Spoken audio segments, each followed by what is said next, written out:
बॉलीवुड में जितनी जल्दी रिश्ते बनते हैं उससे कहीं ज्यादा जल्दी टूट भी जाते हैं। इसमें कोई शक नहीं है कि फिल्म इंडस्ट्री एक परिवार की तरह है, लेकिन इस परिवार में गुटबाजी भी खूब चलती है। वहीं जब भी किसी फिल्म में एक से ज्यादा एक्ट्रेसेस होती हैं, तो उनके बीच मनमुटाव होना बड़ी आम सी बात है। कहा जाता है कि कभी दो एक्ट्रेस एक दूसरे की दोस्त नहीं हो सकती। हालांकि बॉलीवुड की इस कहावत को कई एक्ट्रेसेस ने गलत भी साबित किया है। कभी उन कुछ एक्ट्रेसेस में रानी मुखर्जी और प्रीति जिंटा का नाम भी शामिल हुआ करता था।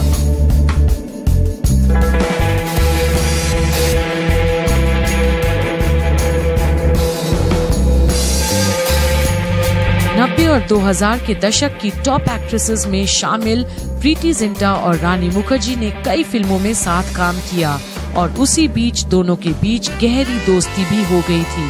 आपको बता दें कि प्रीति जिंटा और रानी मुखर्जी ने साथ में चोरी चोरी चुपके चुपके, वीर ज़ारा, कभी अलविदा ना कहना जैसी शानदार फिल्मों में साथ काम किया था।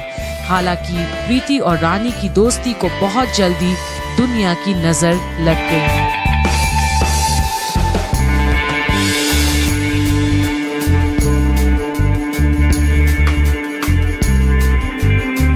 ये तो हम सभी जानते हैं कि रानी मुखर्जी एक्ट्रेस काजोल की कजन सिस्टर है, यानी वो फिल्म इंडस्ट्री में अकेली नहीं है।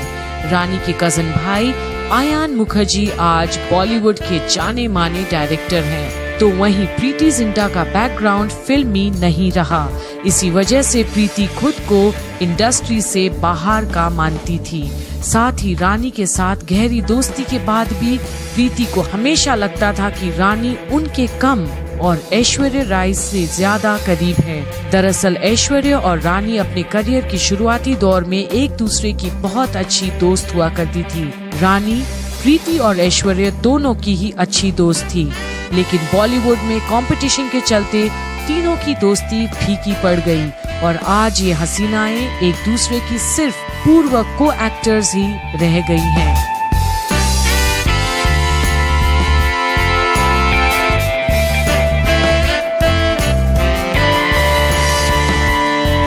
धीरे धीरे रानी और प्रीति के बीच की दोस्ती तो खत्म हुई ही, साथ ही दोनों को एक दूसरे की तारीफ भी हजम नहीं होती थी।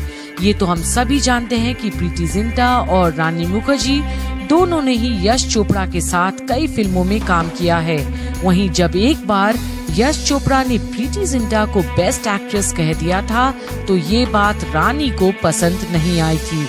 इतना ही नहीं, एक बार तो रानी ने सबके सामने ये तक कह दिया था कि कभी भी दो एक्ट्रेसेस दोस्त नहीं हो सकती।